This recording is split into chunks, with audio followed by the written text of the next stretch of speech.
So welcome, though, in the meantime, welcome to the New Perspectives. We are starting today a new 8-part series on the coming of the subjective age. And you'll see on our website, if you go to lagrange.com, that this 8-part series includes various topics on the subjective age, anywhere from bhakti in the subjective age to education, to the transition from the individualist to the subjective age, etc. So we've got a total of about 10 different speakers. And once you sign up for one, if you're here today, you will automatically receive Zoom invites for the rest. So you only have to sign up for one. So again, welcome to the coming of the subjective age. And Sri Aurobindo explains in his theory of human cycle that it is the evolution of consciousness that is responsible for the progression of both the individual and the collective, and that this progression at the collective level occurs in the cyclical fashion. So far, human society has passed through the symbolic, typal, and conventional age. The present is the age of individualism and reason. However, we are in an important period of transition from this age of individualism to the subjective age. And as a result, humanity has begun to understand that there is a need to seek intuitional knowledge and gain a deeper self-awareness. So today, Dr. Vladimir Yatsenko will kick off this series and discuss Sri Aurobindo's stages of social development in the human cycle and compare these stages to Gebser's social philosophy on the structures of consciousness. He will also relate the ancient Indian system of the 4 Yugas to the cycles of social development. You all probably know Vladimir by now, but I'll do a brief background. He holds a master's degree in general and theoretical linguistics and in Sanskrit language and literature, as well as a PhD in Indian philosophy. He is a scholar and instructor of Sanskrit and an educator and research in Vedic and Vedantic studies. And Vladimir, of course, is here in Fountain Inn. He is the director of our Institute for Applied Research and Integral Studies.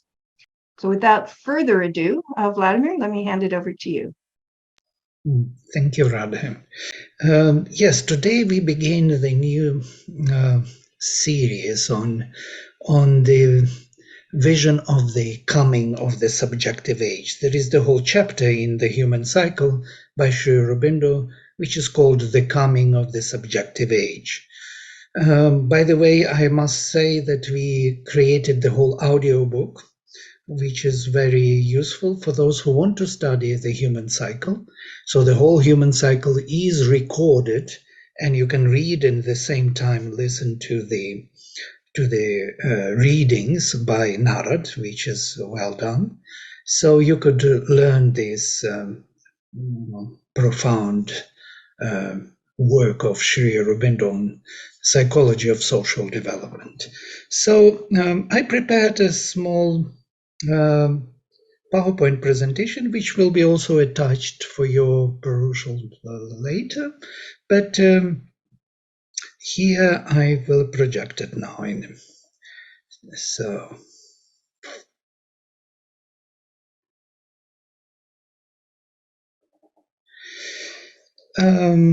I will be making this introduction for the sake of creating a background for the further studies, because there will be much more said in the next presentation. So I will not cover the whole range, but I want to create a background and the major understanding of how and why Sri Aurobindo calls his work the human cycle, why it is developing in cycles, and what was fundamentally misunderstood by Indian philosophers and Western philosophers in general.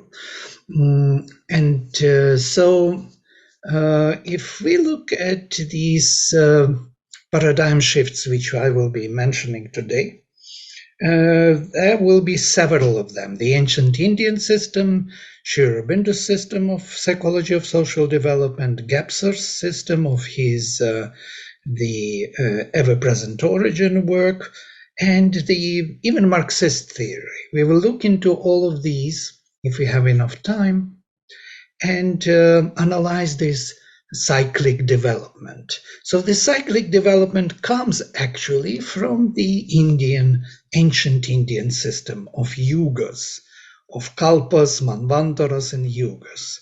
So if we look at this system,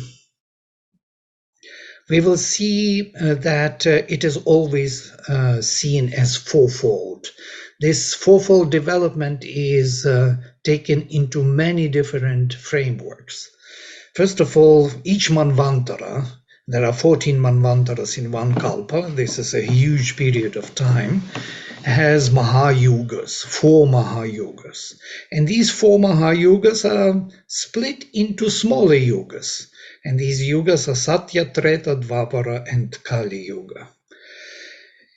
Satya Yuga is the most profound, the most harmonious, the most open to the influence of the spirit, and Kali Yuga is just the opposite, narrowed down to the individual. So from the most social and the most general, communal consciousness to the most individual, the development is taking place. So we can see also that Shruti literature, the literature of the revelation of Indian knowledge, has also 4 parts. Samhita texts, which belong most probably to the beginning or Satya Yuga, Brahmanas, Aranyakas, and Upanishads. 4 types which are also moving from the most revelatory text and towards intuition, and finally towards the rational philosophy. There are 4 ashramas, Brahmacharin, Grihastha, Vanaprastha, and Sannyasin, also narrowing down the whole project of studies within the individual life framework. And there are 4 varnas. There are Brahmanas, Kshatriyas, Vaishyas, and Shudras. You can see the same way of thinking. 4 parts of universal Purusha, mouth, hands, thighs, and legs. And 4 Mahashaktis, Maheshwari, Mahakali, Mahalakshmi, and Mahasaraswati. This is quite amazing because basically they follow the same intuitional knowledge or archetypal knowledge, which builds up the whole understanding of society and individual. We can add to this also the individual's life. We have childhood, we have adulthood, we have youth, the adulthood, and finally we have the old age. So these are also the 4 parts, or 4 seasons, starting with spring, autumn, summer, autumn, and winter. So this cyclic development is the way how nature manages and arranges the whole movement forward. So it does it in cycles. The same happens in human society. So in the Veda, this anthropomorphic character of society is beautifully projected or presented by the Purusha Sukta, and there are famous verses from Purusha Sukta where it is said that Purusha has 4 parts, and his mouth became Brahmanas, his hands and the shoulders became Kshatriyas, Rajanyas, the kings, his thighs became the Vaishyas, the productive, the enjoyment, and his legs became Shudra, the service. So this universal Purusha is projected into the society, into the 4 major varnas. Aurobindo describes these divine varnas, and we can see their resemblance of 4 Mahashaktis. Thus we have first the symbolic idea of the 4 orders expressing, to employ an abstractly figurative language which the Vedic thinkers would not have used, nor perhaps understood, but which helps best our modern understanding. The divine as knowledge in man, the divine as power, the divine as production, enjoyment, and mutuality, the divine as service, obedience, and work. These divisions answer to four cosmic principles: the wisdom that conceives the order and principle of things, the power that sanctions, upholds, and enforces it, the harmony that creates the arrangement of its parts, and the work that carries out what the rest direct. So we have this kind of narrowing down from the vision towards implementation, towards exchange, and finally to do the rest, to embody it into the matter. So this kind of actually concludes the whole cycle of development. So that's why we start with Satya Yuga and end with Kali Yuga. Kali Yuga is the narrowing down the higher, bigger streams into the individual framework. So everything which was there in Satya Yuga has to be finally embodied in each individual. This is actually the answer to that, what we want to answer. What is this subjective age? Subjective age is this that reveals the truth of the Yuga or of the Manvantara at the end, as in each individual will embody the same qualities. Aurobindo gives more elaborate description here. So the ancient Chaturvarnya must not be judged, he says. So the ancient idea, Indian idea, was that the man falls by his nature into four types. There are, first and highest, the man of learning and thought and knowledge. Next, the man of power and action, ruler, warrior, leader, administrator. Politician in the modern language. Third is in the scale is the economic man, producer, the wealth getter, the merchant, artisan, cultivator.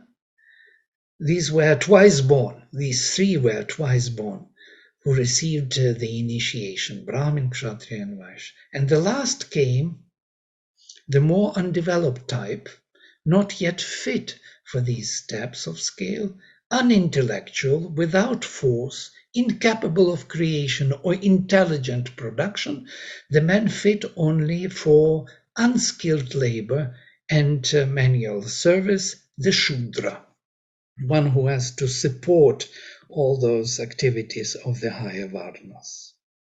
So here we see this kind of ordinary look, and we see that all these varnas are met in every society. A society cannot exist without teachers, without military or the royalties, without the traders, and without the servants. And all these major powers are embodying the four major Mahashaktis, yes, which are necessary for manifestation of the divine. Now, stages in the human cycle, Aurobindo describes very beautifully. I just make a quotation here. The first, the symbolic stage of this evolution is predominantly religious and spiritual. The other elements, psychological, ethical, economic, physical, are there, but subordinated to the spiritual and religious idea. So everything is there, but it is not standing out. It is subordinated to the major idea of spiritual and predominantly religious and spiritual worldview.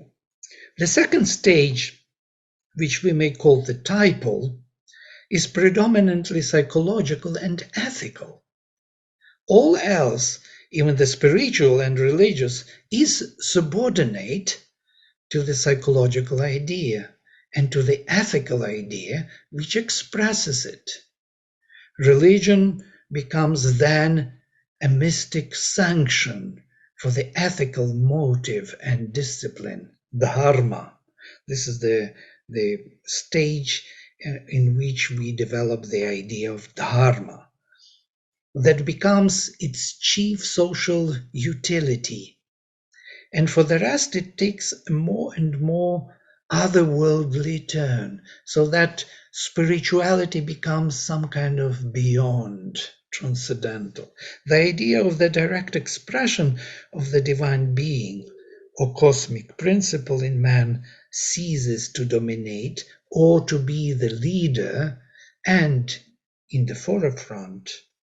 It recedes, stands in the background, and finally disappears from the practice and in the end even from the theory of life.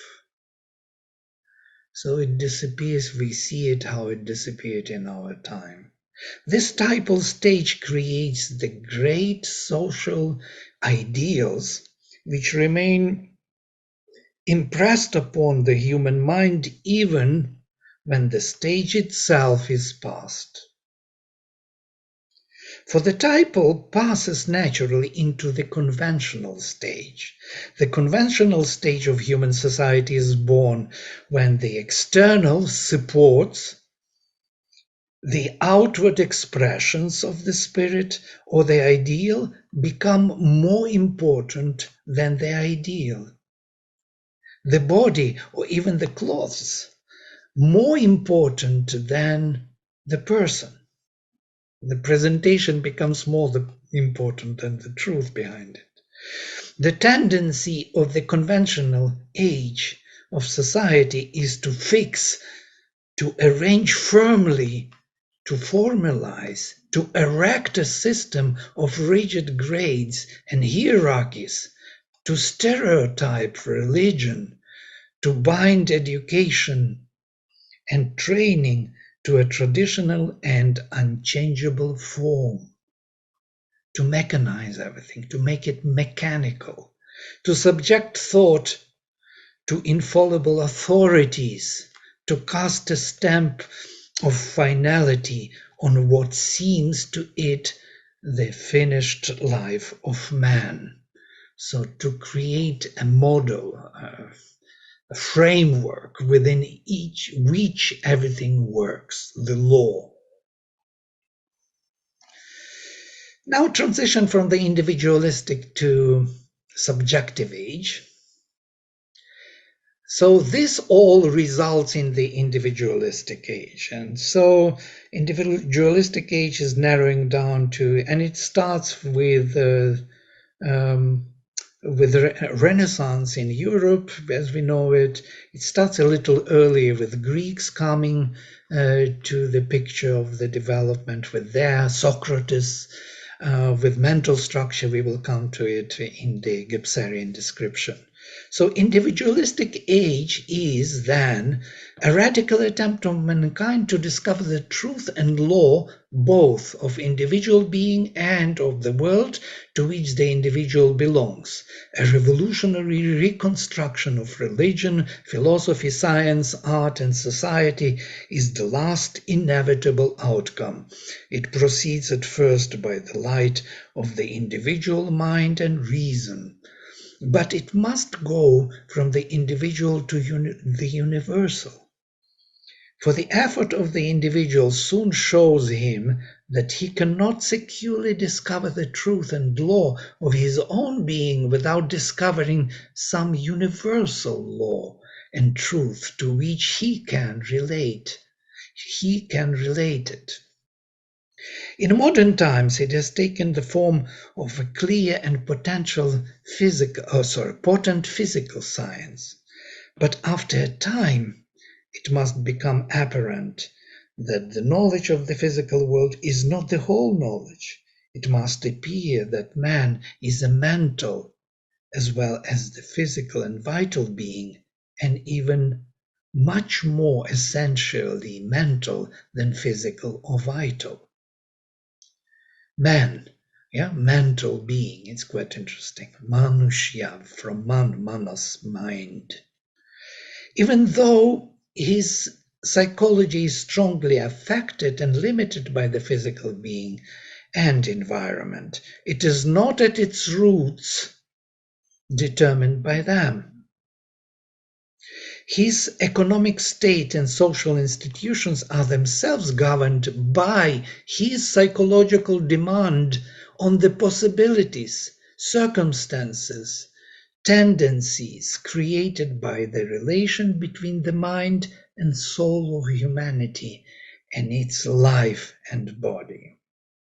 So it's amazing. So our psychological, so to say, demand is governing our own institution and creates our own societies. As Aurobindo beautifully says in Savitri, and what the soul envisions is made the world. The world is made from what soul wants, from this intention. This has to be still discovered.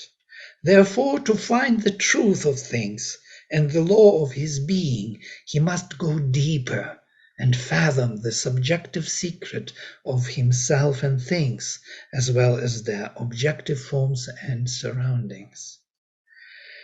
This he may attempt to do for a time by the power of the critical and analytic reason, but has already carried him so far, which has already carried him so far, but not for very long.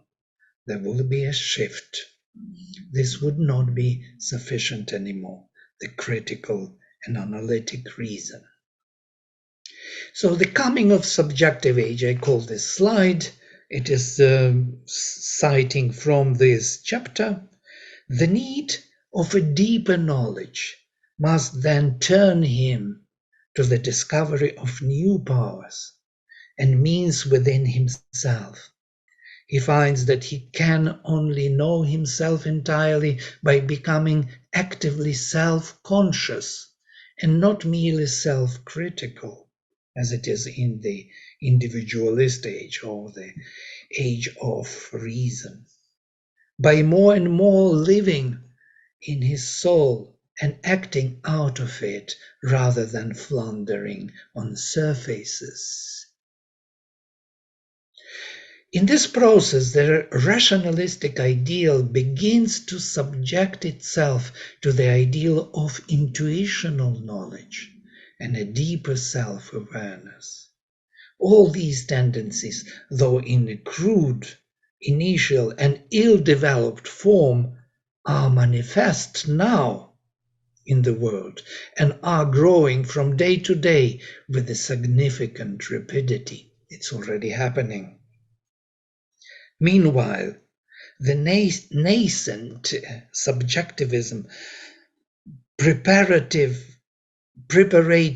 of the new age has shown itself not so much in the relation of individuals or in the dominant ideas and tendencies of social development, which are still largely rationalistic and materialistic, and only vaguely touched by the deeper subjective tendencies, but in the new collective self-consciousness of man, in that organic mass of his life which he has most firmly developed in the past, the nation. This is the answer to this rising of the nations in the present stage of humanity. Because this new subjective age will show itself up, first of all, in the formation of nations, not so much in the individuals, not so much in the dominant ideas and tendencies of social development. They will still belong to the previous stage of development, of the individualistic stage, of the what we call the stage of industrial revolution stage, yes, where man became free finally with French and American and French Revolution. and the democracy development. This is all the individualist development.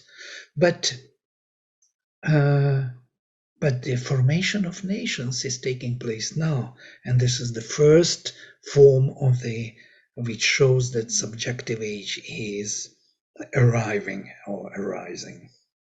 So it is here that it has already begun to produce powerful results, whether as a vitalistic or as a psychical subjectivism. So he separates these two. We will speak about them as the false and true subjectivism, vitalistic or as a psychical subjectivism. And it is here that he shall see most clearly what is its actual drift, its deficiencies, its dangers, as well as the true purpose and conditions of a subjective age of humanity, and the goal towards which the social cycle, entering this phase, is intended to arrive in its wide revolution. So this revolution is an interesting word because it will revolve everything. It will turn everything upside down. And that which was at the beginning will be at the end again in a new individual form. This is all about the coming of the subjective age. Now I have some other details from Indian tradition and from Gebser, and I will just fly through them, and then we will open for the discussion, which will be much more interesting in a way. Gita is amazing in one particular regard, because Gita was the beginning of the Kali Yuga. So it is in the Kali Yuga that the system of four Varnas is falling apart, as we read from the first chapter of the Gita. For it is time for the subjective approach towards the truth, leaving behind all conventions. And that's what Arjuna asks Shri Krishna. So why do you mix all the jatis? Because now we will not know who is who born in which family, because that system of Varnik was sustained by the birth.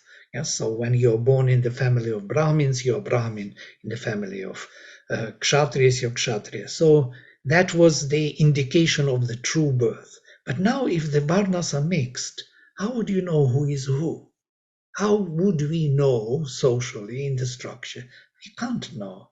And Sri Krishna answering to Arjuna, he says that it is now in the heart of every individual that the man will find me the supreme, in his heart or her heart, indicating the beginning of the individualist and subjective age.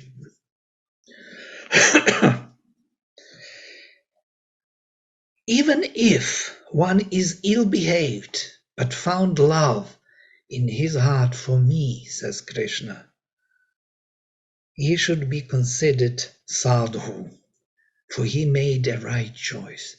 Now even those of lower origin, such as women, that time they were considered to be of a lower origin, Vaishyas and Shudras, can reach the supreme by finding refuge in me in their hearts. What to say about Brahmins and royal rishis who are pure? So in the whole system, there is an opportunity to discover the truth in the heart of every individual. So this is a very good indication of the beginning of the movement towards individualistic and subjective age. We have very interesting kind of archetypal thinking within the Mandukya Upanishad. So Jagrata, Swapna, Prajna and Turiya, which I will relate to the Gebserian studies. So there was a very famous Jean Gebser who was the social philosopher and psychologist, and who studied the a human society, and also he was very fond of art. He was the friend of Picasso. He was thinking about the four-dimensional art in the future. By the way, it's a very good topic for our art studies. So he wrote his major work, which is called The Ever-Present Origin, at the end of 30s, and then later in his life he discovered that Sri Aurobindo. And when he discovered Sri Aurobindo, he wrote in his letter that all his ideas in his major work were influenced by Sri Aurobindo's force. And this is quite interesting, so because it's very rare that someone would say such a thing. And then later in 1956, he also visited the ashram. He stayed in the ashram for 1.5 or 2 years, and he saw the mother, and he said that the mother represents what he calls the integral structure of consciousness. So now about his system. It's very similar archetypically to what we discussed already about Yugas and Sri Aurobindo's ages. So he looks at it in this way. So the beginning was the archaic structure of consciousness, the primal man, the Purusha of the Rig Veda, yes? The Adam Kadmon of the Kabbalah, or Osiris of the Egyptian Gnosticism. And in this archaic, the outer and inner are one and the same. There is no distinction between the inner and outer consciousness. So to say them, consciousness and power are one and the same. It's some kind of the beginning of creation, as it were. So where Adam and Eve are living in the paradise, let us say. So when they live in paradise, they don't make distinction between themselves. They don't see the difference between Adam and Eve. They are both the same. They are not ashamed of their differences. But when they tried the apple of life, and Eve kind of seduced Adam to try that apple, so they started to distinguish and see the difference. And so they were banished from the paradise to the earth, where in blood and sweat they had to earn their bread. And this was the curse. And that is the next stage of the magic structure, let us say. Here the primal man becomes the maker, vital impulse, the instinct, thus unfold and develop a consciousness in dealing with nature.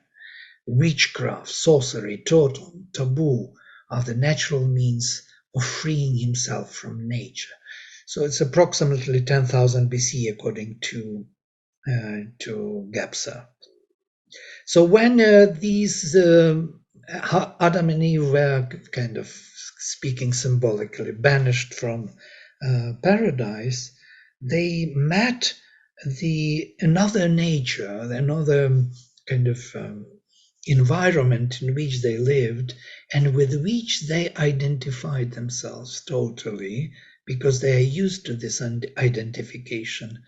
And it's kind of one-dimensional reality, as Gebser would say.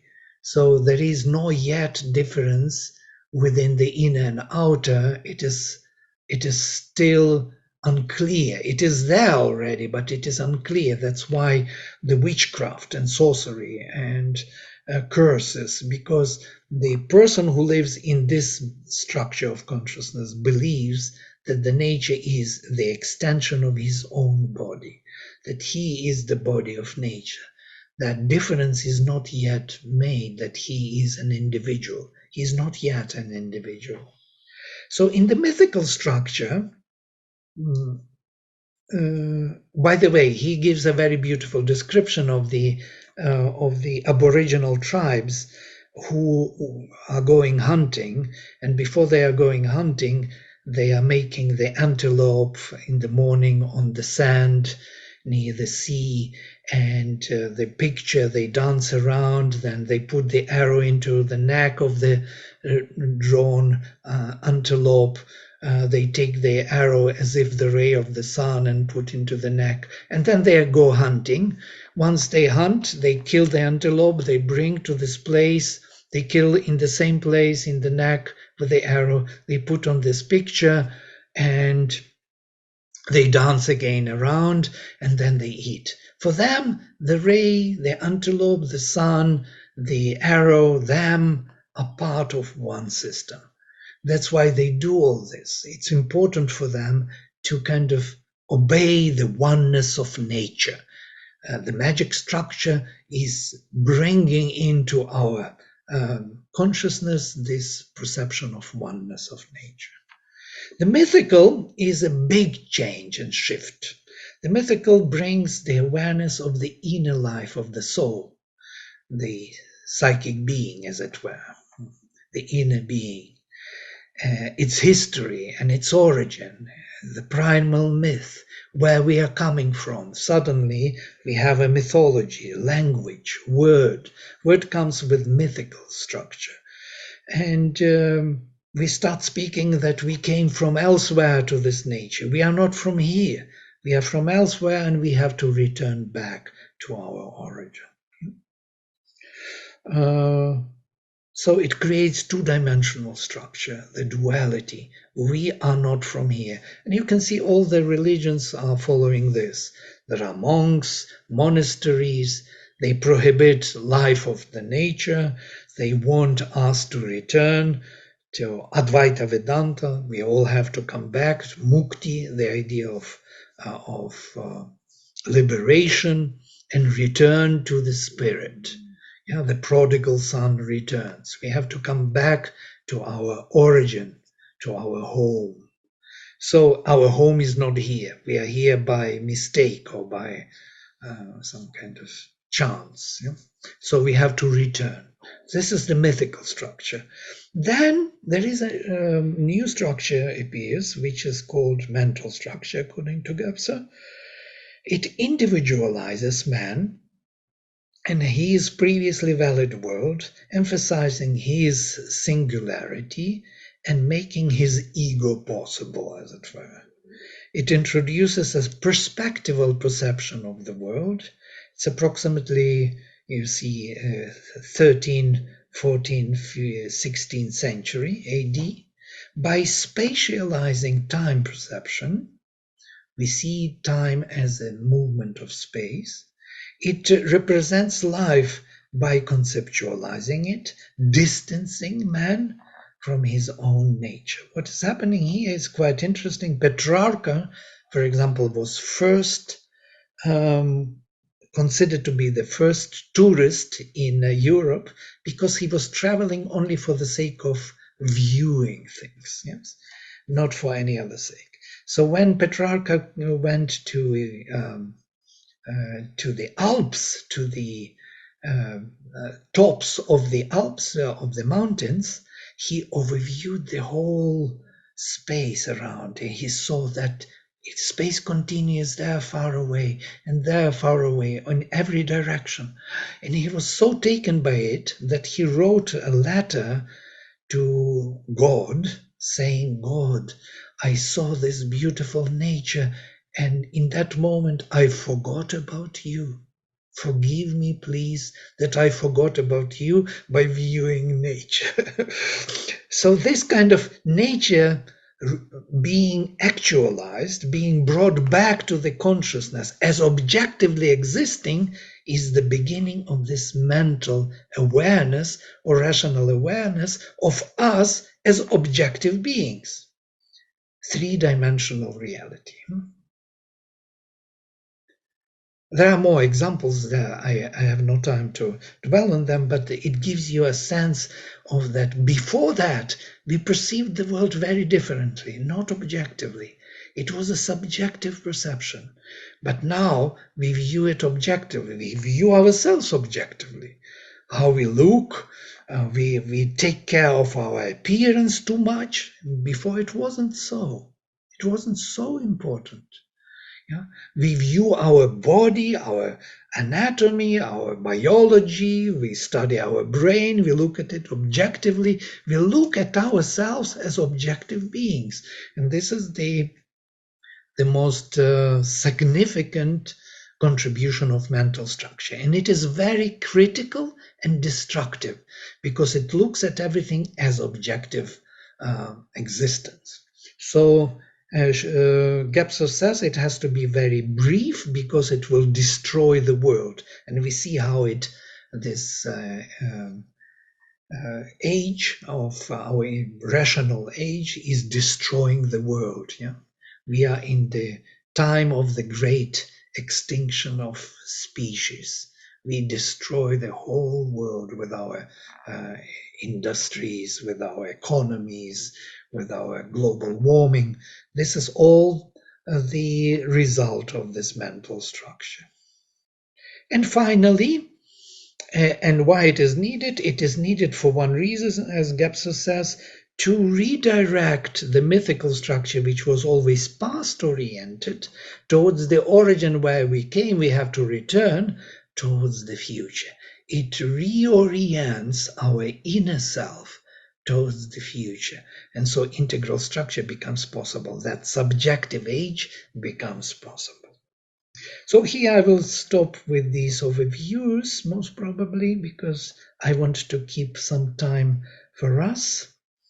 But one thing I want to say, to come back to my beginning, and this is something important, that at the beginning of each Manvantara, at the beginning of each cycle of the development from Satya Yuga onwards to Kali Yuga, the Rigveda, by set of Purva Rishaya, of the first rishis, is brought forward for humanity.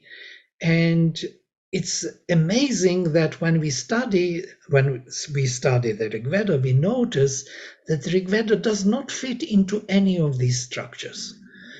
It has all of them, as it were. It has magic, it has mythical, it has mental, very highly sophisticated language, and poetic language. It has all of the structures kind of harmonized. And I was thinking, how is that even possible? It should be some kind of symbolic age which doesn't have that integral structure. But it seems that integrality is brought from the previous cycle. So integrality, which we achieve at the end in the subjective age, becomes the beginning of a new Satya Yuga. And let us look at this last hymn, which is the message of the Rigveda to the humanity. And you will see all these elements, all the structures within one hymn, within few lines. And sounds like this: Sam gajjhatvam, sam vadadvam, sam vomanansi janatam, deva bhagam yatha purve sanjanana upasate. Go together, speak together, realize your thoughts together, as the first gods assumed their share in this creation, sat fully agreeing with each other together. Samano mantrak samitih samani, samanam manah sahachittamesham, samanam mantram abhimantrayevah, samanena voha vishajuhomi. Uniting is their word. Uniting is their gathering. Uniting is their mind. Notice word, mythical structure, gathering, the magic structure, mind, the mental structure, uniting of these gods who have one consciousness. It is this uniting word that I speak to you now. It is this uniting offering of yours that I offer. Samani va akuti samana hridayani vaha samana mastuvo mano yathava susahasati. May your will in the body be uniting. May your aspirations in the hearts be uniting. And may your minds be uniting, as in your common well-being together. These are the last words of the Rig Veda. And you can see will, heart, and mind have to be united as in our common well-being together. So here I will stop and open to the questions if there are any. And just raise your hand if you have any comments or questions. There are just a couple comments in the Q&A, Vladimir, by a person anonymous. Fairly long. Don't know if you want to read them out in comment or if you'd like me to read them out, but it's more of comments than questions. Yeah, comments are good also. Yeah. Would you like to read them out for the audience? Yes, all right. It may be interesting to note that quite a few developmental psychologists are exactly the same terms as Aurobindo for the stages, from early childhood through the teen years. The very young child is described as living in a magic, symbolic consciousness. Our schooling tends to wrench the child from that into the concrete, conventional stage. Very true, very good observation. The child thinks in concrete, black and white concepts. Moving towards adolescence, there is a struggle between the pressure from society to fit into various conventional roles and the inner urge to become a true individual. So nicely said. In early decades, developmental psychology saw the rational, mature individual as the final stage. In the last several decades, many developmental psychologists have proposed further stages leading to a unitive, non-dualistic stage of universal oneness. And quick additional note from the same person, some developmental psychologists familiar with Gebser suggest that infancy through the years of the toddler can be seen as reflections of the archaic, magic, mythical structures of consciousness. Yeah, I agree. By the way, archaic is actually is integral structure, yeah? And it is integral, but without discernment of elements within it. But integral structure at the end is return to the archaic with the discernments of the elements. So that's why Gebser calls his work the ever-present origin, because that origin of oneness of the inner and outer is constantly present through all the structures. Yes, until it is totally revealed in the integral structure. Thank you for a very profound presentation. Question: how is the present subjective age a coming of Satya Yuga? How? Well, it's a transition. Yeah, we have to finish the previous stage, and that previous stage will be finished when that Satya Yuga of the beginning will shine through in every individual. That would be the case, yeah. And that will prepare the ground for the next Satya Yuga, for the next involvement. Usually between Manvantaras there is a Pralaya period, and in this Pralaya period the group soul withdraws from the embodiment according to Indian tradition and goes into that psychic world of the group soul, where it looks at the whole cycle of development, makes a new plan, a new vision, a new Veda, as it were, and comes back with a new plan of working out those elements which could not be worked out in the previous Manvantara. And this is the Veda, the vision of humanity. which is given to the humanity. And from there, we start again a journey, narrowing down to each individual. And then again, we withdraw, and again, we reflect upon it, recapture it in a new manner, make a new plan as a group soul, and come down again back to a human mantra. But Mother says between these Vaivasvata mantra in which we are now, and the next one, there will be no pralaya. There will be a transition, smooth transition. And most probably this is the subjective age, that smooth transition. Okay, I hope it answers to a certain extent the question. And she, Vladimir Jayashri, the third question down there, she just adds another question to hers. Is the Satya Yuga similar to the supramental world? Maybe not immediately supramental, but towards it, yes. There will be overmental creation first, yes, as Aurobindo says. There will be overman. There is the whole topic was depicted by Georges, who passed away recently, a few years back. He wrote many books on Sri Aurobindo, and so he has these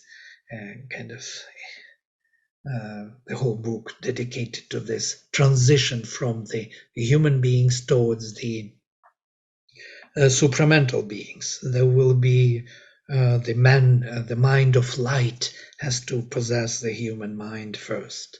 It will create that transition of a mental creation. So just to clarify, is the harmonizing of all structures part of the integral structure? Yes. And a new cycle begins after the first four. So harmonizing, it's even more so. Gebser is using the term diaphaneity. He takes it from Greek language.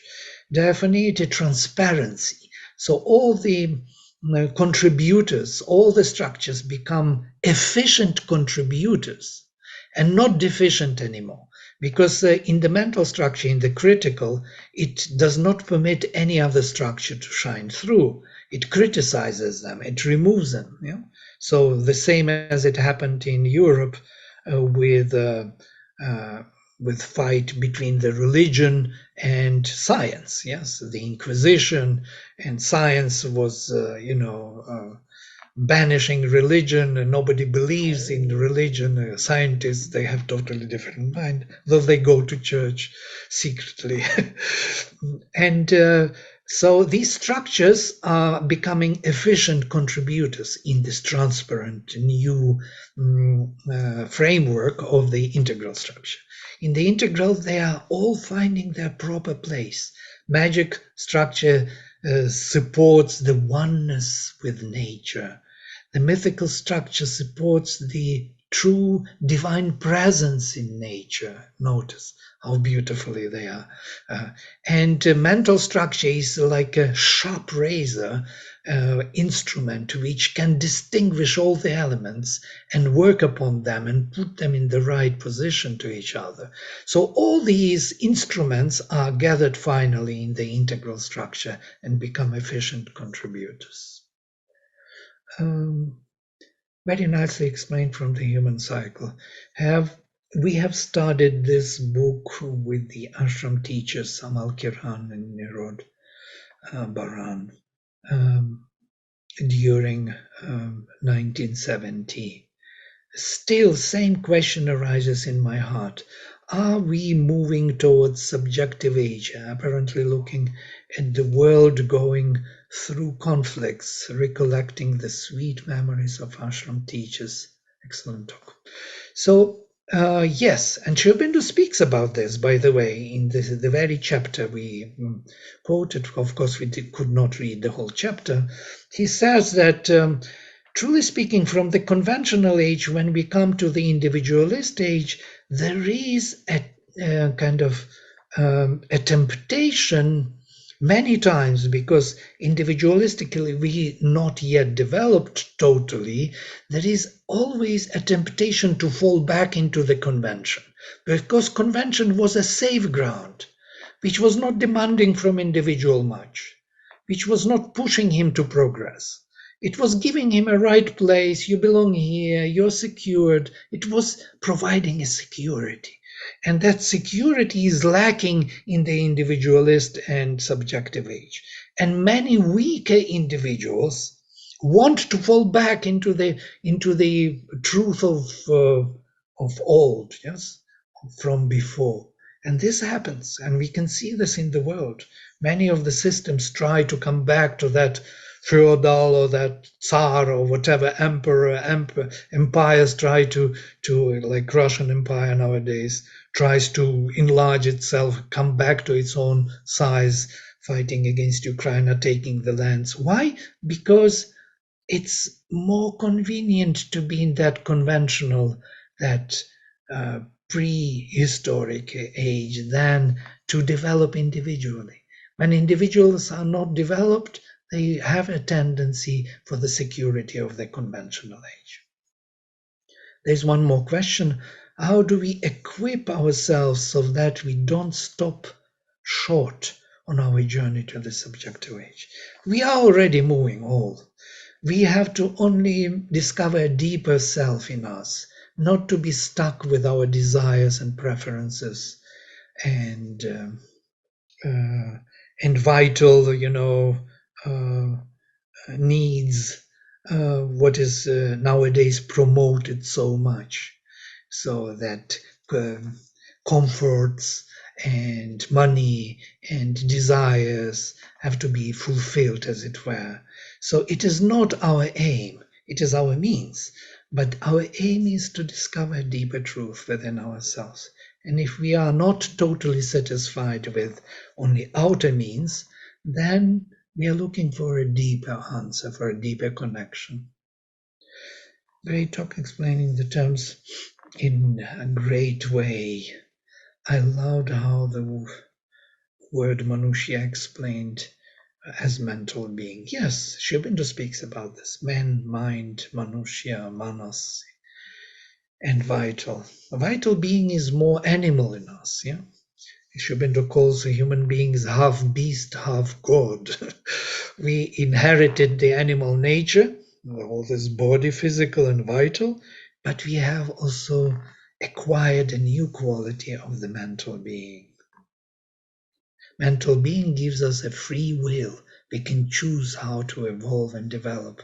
And that is also very dangerous because we may choose wrong things.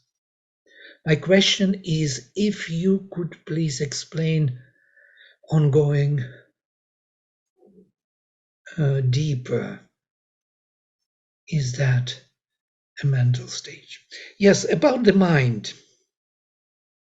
Mind was acquired, according to the mother, was acquired recently by human beings. So to say, when we received this capacity of mental thinking, we also acquired a free will.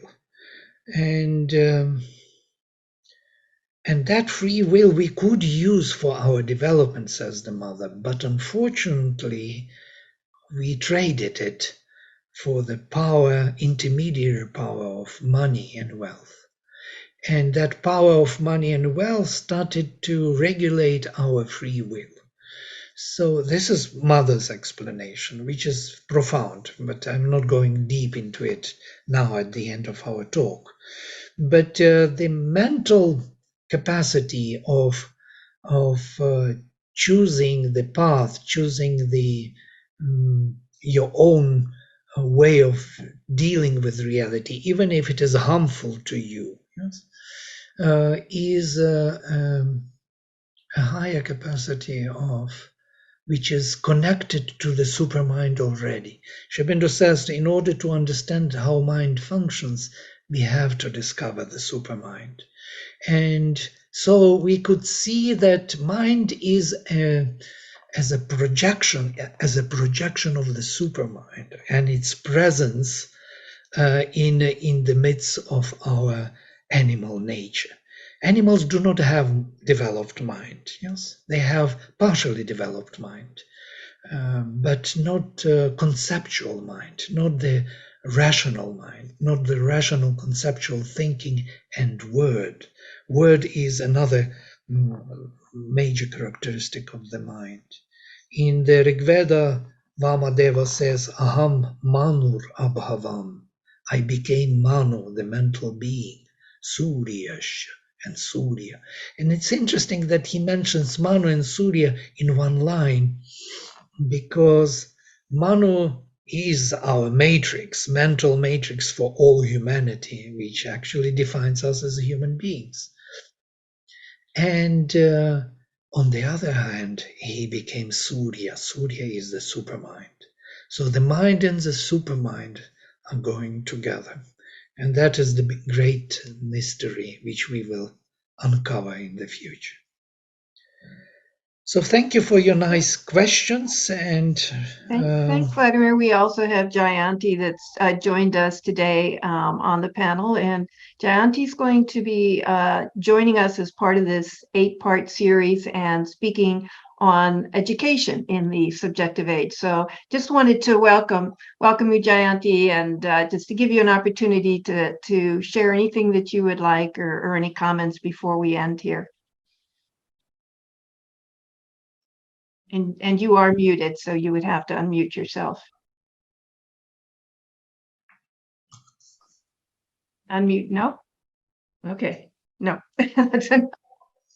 Okay, great. Well, we look forward to your talk, and thank you for joining. Throughout this, we have invited all the speakers to join us as panelists so that they can follow along and also kind of keep the train as to what's been said and to comment and add wherever they would like. So we're just really pleased that you're able to join us, Jayanti. And just a reminder that next week we have Dr. Sumitra Basu, who will join us, and also emphasizing this transition, as Vladimir touched on, between the individualistic age and the subjective age. So we hope you all can join us, and we will see you next week. And thank you, Vladimir, for a wonderful webinar. Thank you all. Thank you. Namaste. Namaste.